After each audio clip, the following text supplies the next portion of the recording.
Space. Space, man. Space. It's amazing, isn't it? Yeah. So, due to second storage depot, Got space. space, nothing's getting wet and ruined. It's working brilliantly, isn't it? I mean, like, you could do a whole donut in here on a tiny pit bike. You could. Yeah. Shall we? Well, we can't actually. No, well, if one tiny pit pipe's broken, I don't think that it'll, unless we cover the tyre in washing up liquid or oil's got enough horsepower to do the... Anyway, we're getting distracted. So, Yeah. you will see, obviously, there's lots of space. So we have a selection of exciting, shiny bits turned up yesterday. We are dead crack on a month till the 250 draws, which is good, because that might we might be on it, just on it. So what we're going to do, and we almost pretty much finished Project T1. So we're going to have a bit of a whap around, because I mean, it's one of them lovely days. Have you noticed all that vertical liquid sunshine coming down there? It's Isn't lovely. that just beautiful? It's saves washing cars. It's doing it automatically for you. Yeah. It's not getting the oil off the front of that one, though. That'd be fine. We'll wash that off later. Right. Monster energy.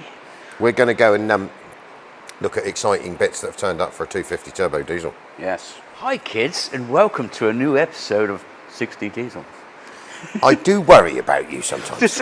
You're feeling like a Blue Peter moment there, are you? It's one we've prepared earlier. Yeah, well, it is.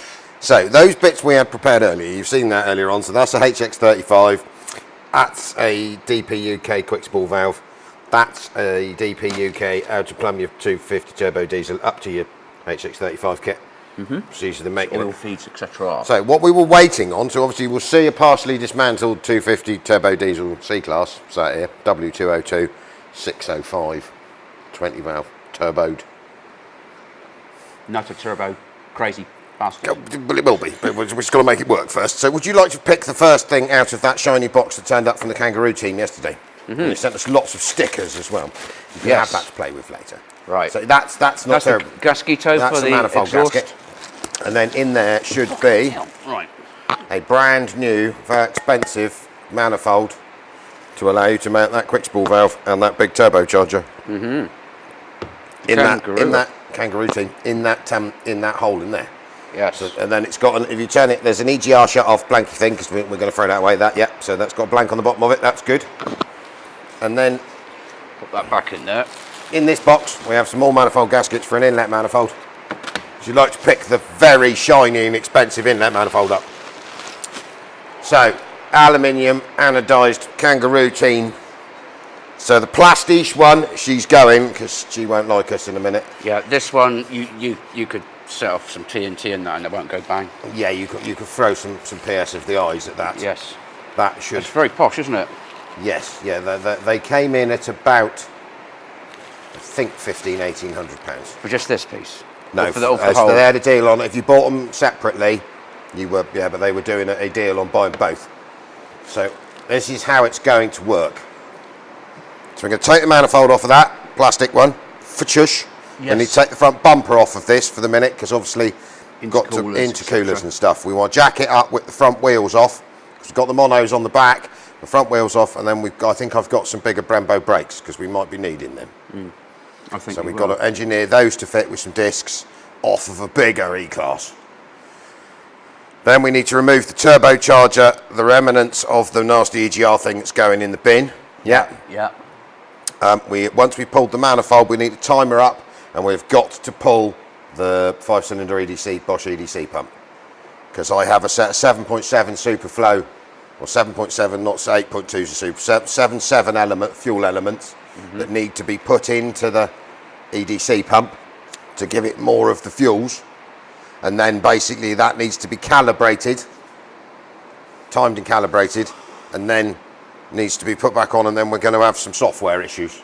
But I have got a book of wizardry on how to adjust The U-Haas. the hopefully, I think. Yeah. So we're going to have to work on that, because we're going to stay Bosch EDC pump, not go for a manual. If the car was manual, I think if I put a manual pump, I might check, because I have got a manual pump, I think I'm going to confuse the death out of the gearbox, because we stay in with the automatics at current.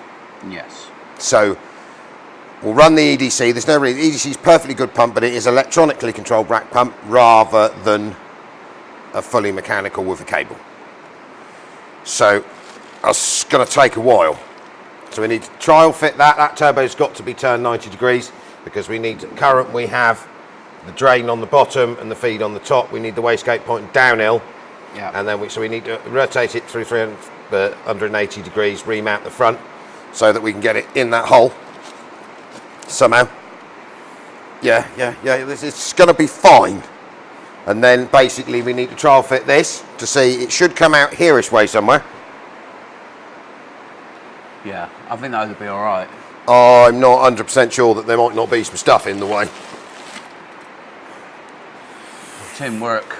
Oh, we might make it. Ah, look. Yeah, it's going to be sort of power steering pump.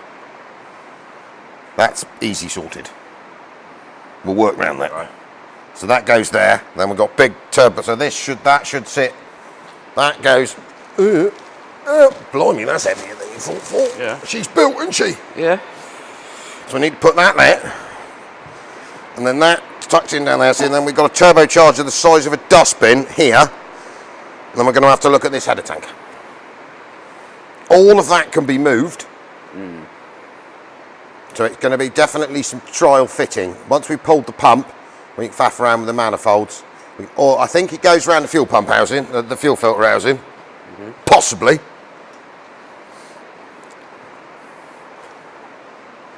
Yeah, we might actually end up ducking below the power steering pump. But we're going to have to work on that. Oh, you might be all right. And then we've got to spend some money on some intercoolers and some big piping. And then the bit that's going to be quite difficult is that we've got to get a very large exhaust straight out the arse of it. Yeah, I don't think 4-inch, because that's going to be fucking like that. Yeah, I think three. I think three I inch think would be more 3 than inch. enough. Because we're not going for so many horsepower as it just does circles and I mean, die. 3-inch will give it enough flow. Yeah, exactly. So that we've got a mounting, but we've got a bracket cut up for a rear mount for this. So sides, we need to make the plate for. So we've got to go down, under, round, out, and back. And decide whether we're going for a silencer or not. I think we probably should, because that's going to be fucking loud. No, we never said it's got a big turbocharger will be fine. We've only got to get it for an MOT. Fellow will love us. We're going to have a detune on the computer, because otherwise it's going to fill an MOT bay full of black smoke and then we ain't going nowhere. But that's all workable. And then decide what we have to bin out of this engine bay, what we get to keep, what needs to be relocated. Because we're good at making things fit in places they shouldn't. Yeah, I mean, that's bloody brilliant. I mean, that's worked really well. So we're going to have a quick look, because we're almost finished with our T1. We are literally down to, just going to whip the dash off and have it trimmed, because I've made dash binnacle, fit all that in. The truck is reassembled, the bumper brackets have turned up, that's all clamped on, isn't it? Yeah. We have changed the sump out for a different sump to allow us a bit more clearance, which has worked. It's worked perfect. Beautifully, that You idea could, You could fit a midget through there. Yeah, well, you could, yeah, tiny. Can I actually say midget, or would I offend some snowflakes? Oh, I don't know. You probably. Yeah, you could fit a midget through there. Yeah, you were talking about that MG car. Yeah, MG midget. MG midget. Yeah. so we're going to quickly look under here, and then we are going to go back to other stuff. Competition prizes. Got 2 more competition prizes. We've got 5 more competition prizes. We have. But we're going for 2. So one they have seen. So 306. We're going to 306. That's, yeah, because we don't need to do anything to that, do we? Well, apart from the Surface. gearbox plays that, but we'll have fixed that by the time they get it. And then we've got given a Civic. Yes. Not the Civic that I gave away to the man from No, that's already been given away. He's happy with that. It's good, man. Thanks for taking that. Well, yeah, well, it's a nice gift. It wouldn't. Everyone's well, I'd have had that. Well, like, you got there first. Gone. Yeah. So we've got another Civic, 1996. We have an old school. Old school Civic. Came off as subscribers. Said, could you come take this way? So we have. So it needs a bit of love. Not structurally. Windscreen scuff. MOT brake line burst. So we'll chuck that on as a cheapie too. Both automatics. Just what you needed for lazy driving. Yeah. Yeah. You can chill, eat a sandwich. Yeah, no boy racer in with boy the Civic. racer. The Civic is a boy racery type Civic. It is the nicest shaped Civic, I think. Yeah, but it's most desirable one, I think. but not really going to be a bit disappointing because it's got the wrong gear lever. Yeah. Yeah. Right, under this. Like so, Fudgy, we'll just do the last sort of. Well, we've got some test driving to do. We have had this out on the road for a go, haven't we? Yes. But we needed to do the final finishings. Yes. So one of the main problems that we were having was that we had to move the engine back a couple of inches, didn't we? And then that put the Yeah. Sprinter sump into this travelling axle. Into the danger zone. Into the danger zone. So we were going to have a mate of ours chop a sump up and make it. Then we just went and had a quick look under everything around the yard, didn't we? And we thought, hang on a minute, we've got a C220 CDI. Not that we killed that, by the way. With us, it's got like a front bowl sump, which is what you wanted. So we went on the interwebs, Yes. bought a front bowl sump, Yep. bought an oil pump that we just nicked the strainer off of, the pickup. Yep. So this is a C220 W202 front mount, might be a W203 actually, 203, 220, 611 front mount sump, which clears, Loads of room. park a whole, as you said, whole MG midget, isn't it? Yes, you could. Yeah, yeah. Yes, you could. So that's good. We know the oil capacities. It is about half a litre or so less, but that, because it's exactly the same engine, that's Yeah, fine. it won't be a problem. No, so we have all the brakes are mounted up. We've got the bumper mounted brackets. So the bumper is on properly, not on with tech screws like last time. That wasn't us. Yeah, we've got some wheel spacers for the front. We've got some wheel spacers because we've adjusted the track, haven't we? Because basically the rear is 60mm wider than it used to be, which gave us some problems because now the front with those wheels on is 60mm narrower than it should be. Yeah. So the wheel spacers are nice. They've turned up today, so they need to go on. It works as it is, but having two different wheel tracks is not. It will give us the clearance because obviously it's tight. Right, so a little tight on those knuckles, so Yeah. that'll push the wheels out. We have a new set of boots arriving today. Now you'll see that is a Mercedes 60 what you 904 Yes. 5-speed. Those are, oh god, what have we got running this? We've got Iveco daily gear cables, the two long ones with a remote unit. Obviously purpose-made engine mounts. We've got all the intercooler stuff up in here that you've seen. We have a Mercedes ML remote power steering pump. We've fitted the vehicle with power steering. We are pretty much Yeah, we're pretty much there, ready aren't to we? rock and roll, aren't we? What we've got down the back here, we've got the Mercedes 904 rear axle, 411 fitted, air suspension fitted. Now it has disc brakes. We've also got the later Mercedes Sprinter handbrake quadrant mounted with cables, Yep. linked into the truck. We have a shortened and sorted prop shaft. The last things we have to do, we need test on fuel gauges, don't we? Fuel Yes. gauges, and I've Yep. got to plumb this speed sensor up, which is the last bit. Right, we'll go in the cab in a minute, and then because we've changed the seats for better ones, haven't we? We've Because we didn't rejuvenated like those Volkswagen ones, so No. we've put these nice Mercedes ones with armrests in that look much better.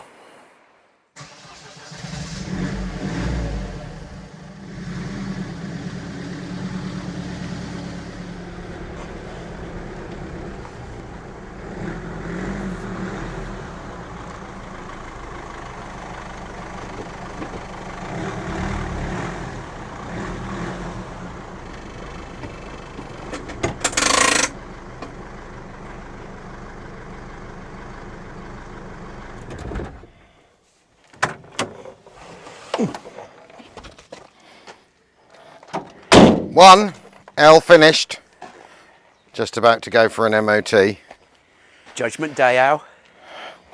Well, we've had some testy driving, haven't we? We tried testy driving yesterday and it wasn't very fast, and then we realised that we managed to put the boost pressure actuator pipe on the wrong side of the turbo boost controller. Put that on, it was much faster. Yeah. It's pretty fast before, it's now very fast. So, We're via... not going to say how fast you went. No, we are. No, we did test just to see that it was... So basically, it all works, functions, MOT's 2:15, and the last thing we have to do is the tow bar. We've got it made, and then we took the bike rack out to find out it's an American spec one and it's got a receiver hitch, which is not really what we Kind wanted. of balls out for It's us. slightly knack that, but we'll be fine. Yeah. So we're going to give you a bit of a tour once we've gone and find, because we've got coffee, haven't we? But We have. Yeah. it's a bit warm here in England at the moment, and then MOT her, see how she goes from there. Yeah. Right, let's go and get coffee, and then we'll have a coffee. look round. So we'll start at the front. You will have seen this all a million times, but it is finally finished. So you'll see we had to make an induction kit, didn't we? Because there's no room for a big wobbly airbox. So it's got a cleanable filter on it, power steering reservoir, so Mercedes 310 T1 radiator snooshed in down there, tucked in the front is a Mercedes 270ml intercooler. Power steering pipes all made and fitted, running its original master cylinder and sleigh and servo, and its original clutch master cylinder. We have retrofitted it with the 6D CDI badge. We have. We have indeed. So from the outside, it looks totally standard. So we've put the slightly narrower, lower horsepower Sprinter rims on. So she's running 15s with 195/70 15s on the brand new set of booties all the way around. Now there is just under sort of about 30 psi in the rear air assist bags at the moment. It sits really nicely. And if we go in here, we've fitted, because we didn't like the seats, so we said to Matey we're throwing them away. So we have Mercedes Vito ambient leathers, reconditioned, both of them. Sat in, if I can climb in here. Ooh! That is an Iveco gear remote gear lever, as I've said before. We've got to adjust the gear knob because the gears read wrong at the moment, but that works beautifully. You're coming in the other side, Fudge. Yep. So we've got, obviously, armrests. That seat, we have invented the swivels, so she swivels right round so that you can use it for camping purposes. Swivel it right around and lock her in mush. But it won't lock him run that way. No, because it's designed to lock in going straight, but that's it. Yeah, she's... So dash-wise, you'll see the original T1 Sprinter dash, and then basically here, the other thing we have got to do is the fuel gauge in it. We've got to drop the tank when we put the tow bar in. Yes. So basically, Mercedes... check she's in neutral. So Mercedes Sprinter dashboard, electronic throttle pedal. Everything is working as it should. All the original heater controls are in here, and then basically we're running off of the original cut key, the Mercedes Sprinter key, and a key reader behind it. All the lights work perfectly, and you'll see, I mean, it's a really, really nice thing. We've retrimmed the cab, used some of the original carpet, and then we've got a big heavy overmat made up to quieten her down. Not that she needs quietening down compared to the original. No, made up a section here. So yeah, we covered all the wiring is, let's come around the other side. So basically all the looms come, the main engine control loom, the small sensors come in through the front here. The big loom comes up through the floor. So the battery is located back under the seat. That's the air suspension pump and discharge, so you can raise and lower it with an airliner to garage. And then basically tucked in behind that board there is all of the electronics, nicely put in out the way and trimmed. She is ready to rock and roll. I'm pleased as punch with this one. I am pleased as punch. We decided on white wheels after painting them silver because we thought white looked a bit more classic, and then we've used the later Sprinter caps, painted dulled down a bit there, a slightly sort of more graphite grey. And from all intents and purposes, from the outside, looks like a standard wagon. It looks like an auto trailer. I think it's an Apache, isn't it? Yes. But instead of going up hills at 10 miles an hour and down the road flat out screaming its head off at 50, this thing will happily cruise at 60. I mean, it's geared. If you were feeling brave, you could do the 100 miles an hour. But we got up to 75 to give her a run. She's quite happy. She's got loads to go. So we're going to finish our tea, load her up, and then we are off for an MOT. And then basically quick tow bar fit, sort the fuel gauge. That's tomorrow. And then she leaves the end of the week. Yes. Big workshop space. And hopefully for Paul, it is quite impressive. I wouldn't want to do it again. No. Not for a few. No. That was. I mean, I think I'm not even going to count the hours. But it all fits. Do you want to just close that bonnet? Show that basically once that's shut, apart from the slightly adjusted badge on the front, yeah, you wouldn't even know. You wouldn't know that wasn't just a standard 70 horsepower asthmatic 2070. No. That's a racing machine, that is. Flyer. So here we go. MOT time. Oh, let's put that down there.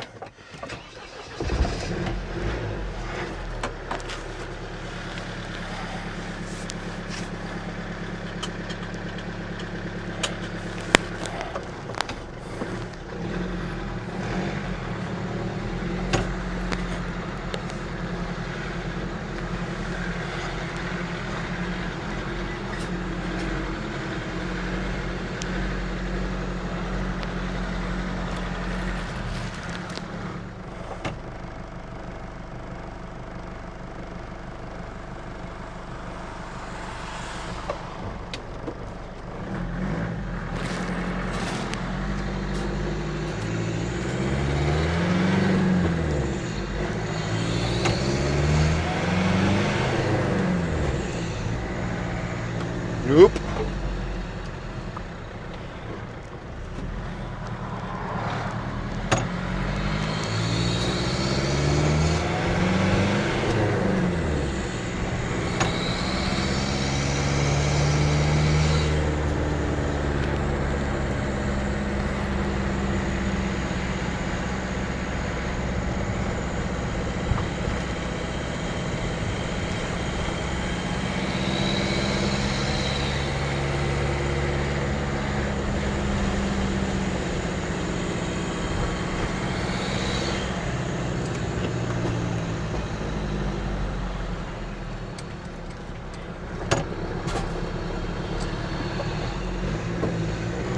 Right, better go insensibly for a while.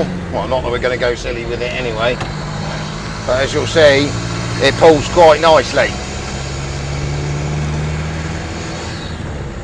Which is definitely what a 207D doesn't normally do. It's not over noisy. You can hear some induction noise. I can't really do anything about that, but it does sound quite mean. I mean, I can go up here in fourth if I want to, but it's a bit difficult to keep to the 30s.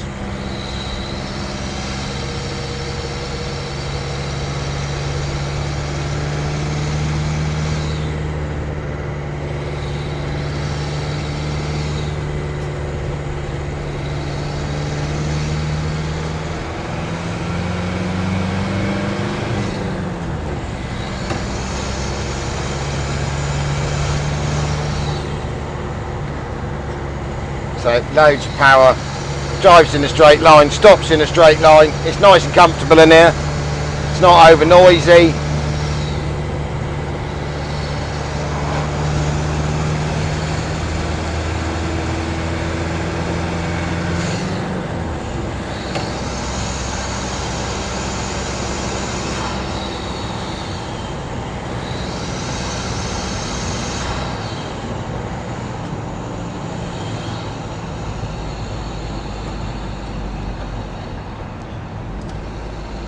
All the telltale lights and stuff work on the new modern dash. So basically we're indicating now, you'll see it's flashing up on the front.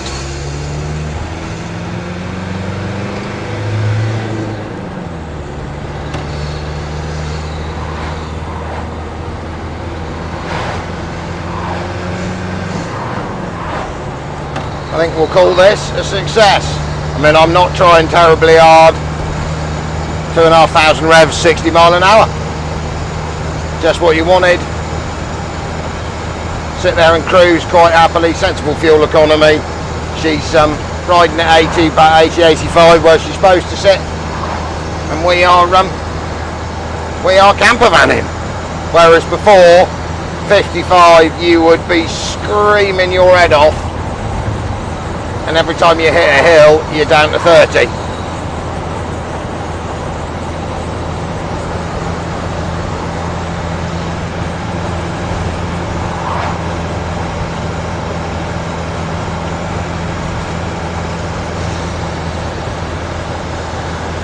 But that's 60, it's lovely and quiet in here. No shakes, no wobbles, no prop shaft vibrations, nothing. And kept all the looks. I mean, I've got a steering wheel the size of a bus, but that's part of having a T1, keeps its character. And unless you looked in and looked at this dash panel, you weren't really to know that anything was different to any other T1 Apache on the road. Well, apart from the fact that they're battling along at 50 and I could be doing 85 if I was feeling brave. It's a horrible coloured pickup truck. Why would you do that?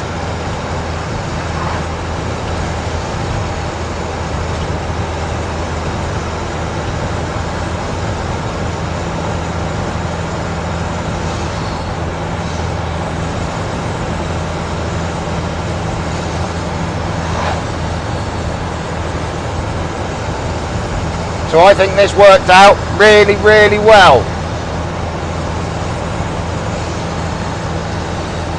And if you fancy doing the same to your own, we'll help you out and tell what you need to do, but I ain't doing this as a self-fit kit. This is a lot of work. I'd hate to count the hours in this.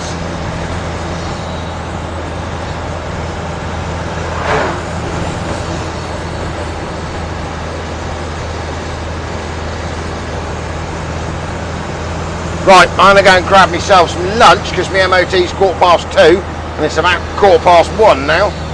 And then, let's just say, stops in a straight line. She is ace. Still got the annoying T1 gear position of being slightly back behind you, but you get used to that after a while.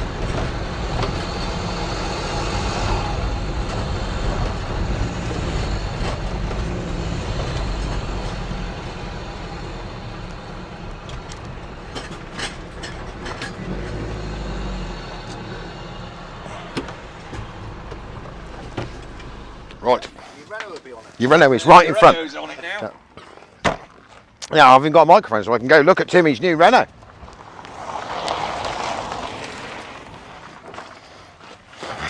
Ugh. Nice thing that Renault, he's just picked that up. Look at that for clean and tidy for an old heat. Even a turbo diesel traffic. Don't make very many of them.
Squeaky boot. Right, so Mr. Fudge, what we're going to do, I found the wheelie workshop. You know, you've got the wheelie workshop chair. I've got the slightly wheelie office chair that's a bit grubby. I'm going to stop doing that. They're both a bit grubby when you take them outside and steam clean on them.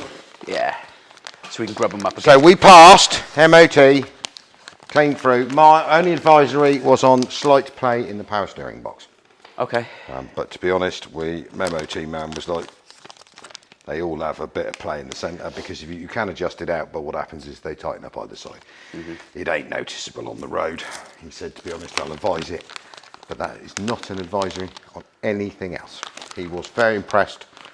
He was like, what is this? And I was like, It's a van. He said, this is just passed an emissions test, absolutely minty.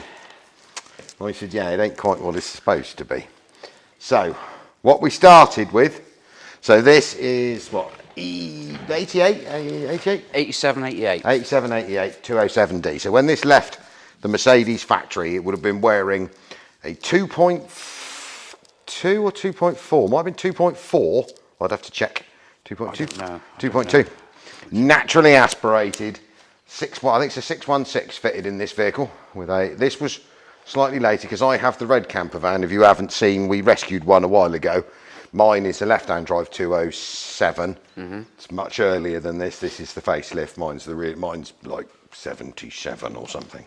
Yeah. Mine's 4-speed. This was posh. This was 5. Well, I think it was 5. I assume it was. So naturally aspirated, 5-speed. Manual steering box, so you really had to heave on the wheel, and built by Auto Trail as an Auto Trail Apache.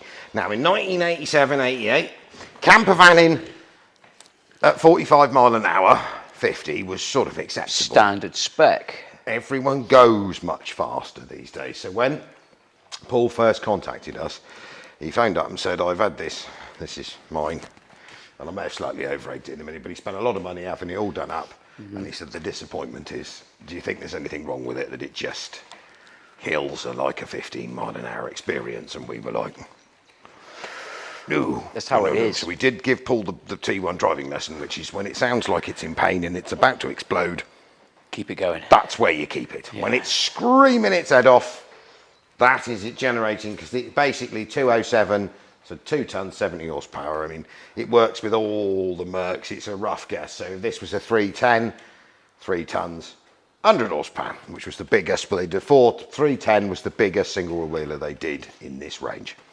None of them came out of the factory with turbochargers.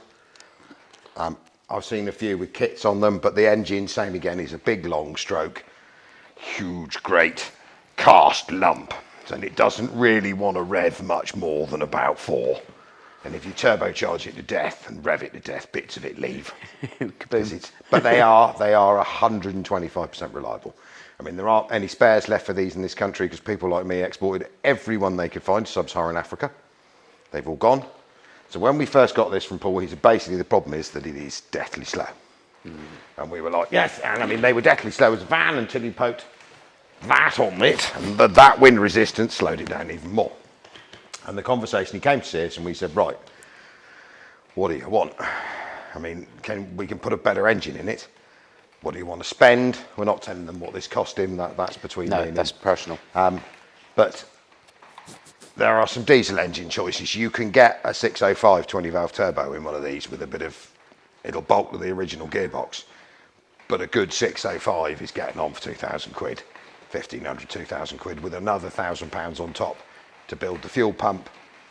With to take your EDC pump off, you've probably got £300 or £400 for a Bosch M pump off a 602 to bolt onto it to send away to get the elements changed to make it go. So you're 2.5, probably 3,000 quid in just for an engine. You could put a 5-cylinder 602 in, a naturally aspirated one, which would have been in a 310, but you only gain 30 horsepower, and they weren't fast either. No. We have the screaming recovery truck out the back that she's at rest, and that 55 is howling with its 602. Yeah. You could have put the 602, well, the 980s, 982s, 83s, which is the first 2.9 Sprinter engine. But same again, you've got the same problem. The engines are thousands of quid, and then you would have to have Diesel Mech and build you a manual mechanical fuel pump to run it. They're the only people that do it. So, but again, you're into 4,000 or 5,000 quid engine before you've even tried to fit it. So what we said to him was, we've never tried this before, but this has an OM611 in it. So an OM611 is basically 1999 to 2006 Sprinter. So it was fitted in the first to the second generations, the one with the plastic headlights and the facelift, up to the 906, and is a spectacular It went in C220 CDIs, it went in... I remember when they first came out. Yeah, W202s. Quick. They are fast. Very quick. And it's a very good, reliable engine. It has a few ilks, the injector seals and bits and stuff like that, but now, these days, all of that is easily cured. But they are renowned. I mean, I had one that ran over 800,000 miles on my Sprinter on its original engine. So we said, these engines are for nothing. I can sell you a 611, a nice one, for 300 or 400 quid.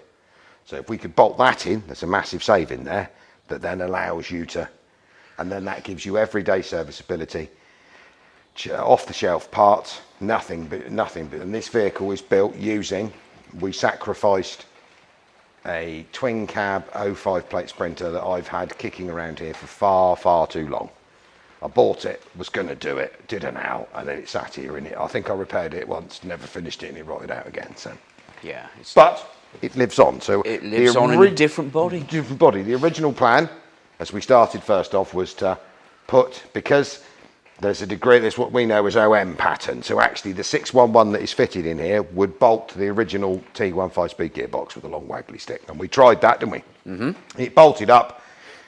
We couldn't get it in the right place. The gear linkage was a nightmare, and then you can't put a dual mass flywheel in it, and you need a flywheel with trigger pointers with triggers on the back of it to run the CDI, to run the crank sensor. So we changed our minds on that. Said to Paul, can you deal with the remote gear lever? And he said, yeah, because otherwise you've got the down the side you steering stick. So then we went for engine back out again, didn't we? Throw all the engine mounts away, because originally this engine, the original T1 has an under cradle, doesn't it? Bolts between the two chassis legs, and the engine just flops on it. So that went in the bin, because that's no good, isn't it? So we fully fabricated, 2 sets of engine mounts because we threw the first ones Yeah, away. first one got thrown away. Got thrown away because we moved the engine, so we must have fitted this. We fitted a test engine first off. We did first off 4 times, in and out, in and out, in and out, in and out. because we had to make sure it was right, and then we fitted this one in, and we actually pushed it back. Yes, we moved it. This engine is sat about 4 inches further back than the original would have been, but it's got loads of clearance at the front because actually the engine is slightly lengthwise shorter. It's the same displacement. So this engine generates 135 horsepower as it sits there now, at 2.2 CDI, and it's not mapped. We haven't faffed with it. No. We didn't think we needed to, because to be honest, the limiting factors of this vehicle are the fact, one, it is styled like a breeze block, and you could make it, I mean, you could map it to make it really, you could push this engine to 170 horse quite comfortably. But you don't need it. No. And if you did it wasn't built for 170 horses. Well, it'd be quite happy. I mean, we could go even sillier than that, but we are wearing a bungalow. Yeah. So because of the bungalow and the fact that at the end of the day, the things that this vehicle doesn't have against its Sprinter that it is technically pretending to be, is that this is still cart springs at the front. Yes. And it's a fully floating front axle. Whereas the later Sprinter has independent suspension. If you were really bright, you could put the rig. We decided against. Yeah, it was a lot of work. Well, the problem comes that the rig with the steering rack on the back puts the steering column pickup at the front of the seat. Yeah, that's no good. You couldn't get around it. No, and it was too much engineering. So, but this steering setup, there's nothing wrong with it. It works perfectly.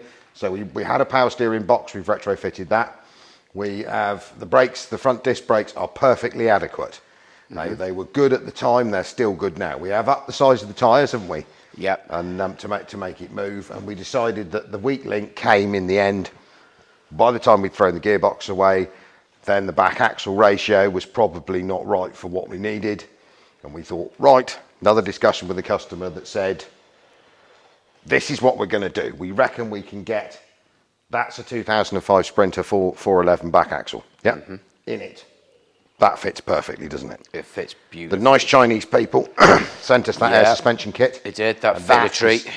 She was a bit bottom saggy, wasn't she? She was so So that worked perfectly to allow you to adjust it. I mean, it's hardly blown up now in its ride height. It's still got more to go. Oh Christ, yeah, you can wind it up to nearly 80 pounds per square inch, and you can sit it like a hot rod, can't you? You could. But that got rid of the saggy rear springs without having, because there's nothing wrong with the springs. It's just had a camper van sat on top of it since 1988. So that gives a much better ride quality. It actually stops it from barrel rolling as well. Yeah. It firms it right up. So the front springs are fine, and the actual structure of the vehicle is really good. So lots of time trimming wiring harnesses, didn't we? Lots. I mean, you'll have seen all this if you go back through the series. So I sat here with a Sprinter and cut wires and wires and wires until it wouldn't start. Yeah. And then we got it out, and I think we had it sat where you are, running on a pallet, linked up, didn't we, to make sure it would. And so all of that is now installed in there. And I mean, the main difficulty being, we were trying originally to keep the mechanical gauges, weren't we? Yeah. But it came down to speed signals, because this Sprinter gearbox does not have a speedo capability. No. So that threw that out the window. So then we had to bespoke make the dash. Well, the dash cluster is a Sprinter one. The surround, I think that took me 2 days with fiberglass, and then we give it to Mark the trimmer, and he made it look pretty. Yes. So that looks right. It looks good. It looks good. It functions really does well. Everything we want it to do. Yes, and to be honest, there's always a worry with this type of thing, that you can spend all the time doing this and it not work. And it's awful. I mean, I spent a lot of time building the world's most stupid recovery truck, which I'm going to change in a minute, because basically my 400 horsepower missile recovery truck is absolutely useless. Yes, it drinks diesel like it's going out of fashion. Yes, I can recover vehicles at 137 miles an hour with my ears on fire with a transit on the back, but that was a stupid idea. So we're gonna. I've got another plan for that in a minute. I'm going to go back. I'm going to go forwards, but I'm basically going to do this to my LT at some point in the next couple of years. I'm going to put the 6-cylinder version of this. Now I know how to make these ECUs run. Chuck it in yours. in that. So I get 225 horsepower, 512 foot-pound of torque. I get 25 the gallon instead of 7. But I am chuffed with this. No, me too. So tomorrow this is the last time you'll see this vehicle. These Yep. these Wizzly chairs are good. These are aren't they? brilliant. Yeah, These we are could be here for brilliant. hours. I just- Because it is officially melting in the D, isn't It's it? proper hot. You'll find that it's about 27 degrees outside, and the workshop roof, which is insulated, is lovely. Keeps lovely and cool in here till It's about 3 o'clock. 3 o'clock, and then And then all it hell turns breaks into loose. the biggest cooker. Yeah. So it's currently cooking, hence why we're sat on wheelie chairs out the sunshine in the dark. But this is the last time. This is the end of Project T1. Yeah. It is done. We might have to do another one. I mean, to be fair, because this was the first time we've ever done, the second one, if we did do one, would Well, be a we lot have got easier. my one. And my plan originally was to do This this to yours. to mine. So I think if I do it again, I will do mine. And we will be 10 times quicker.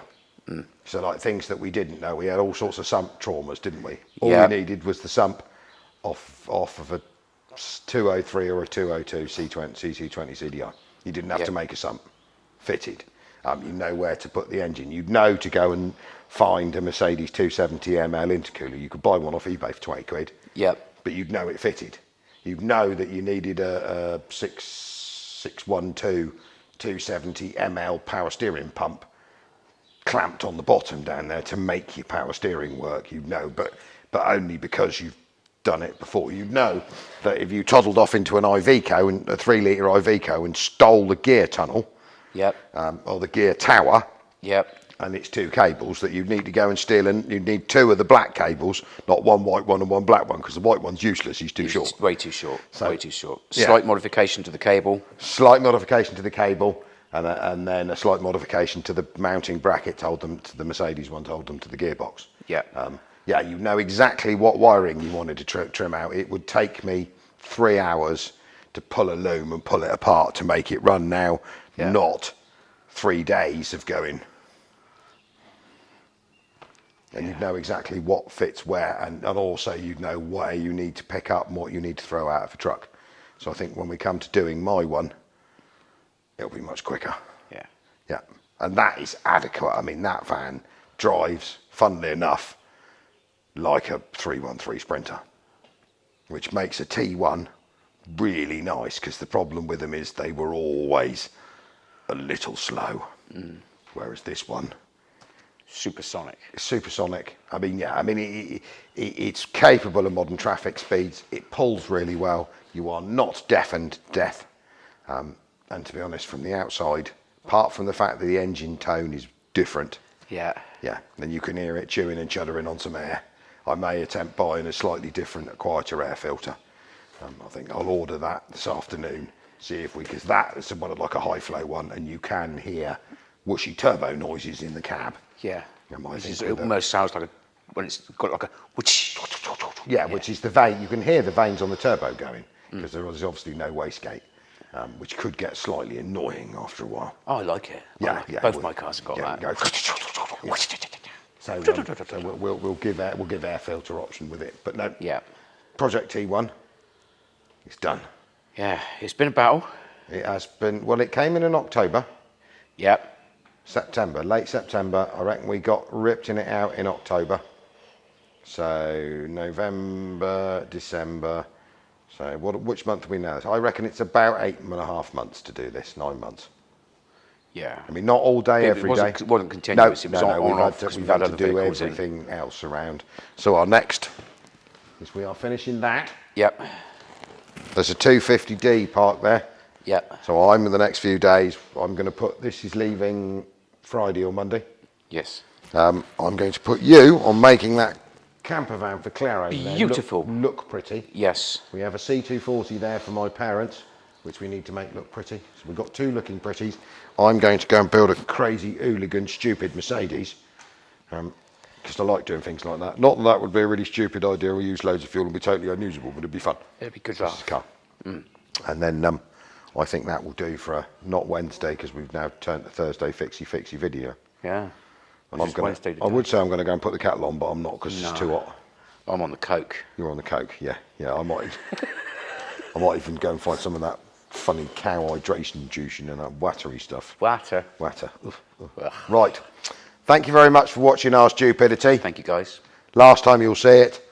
And we shall catch you Sunday. Al, Fudge, 6D Diesels. Oh, it's too fucking hot.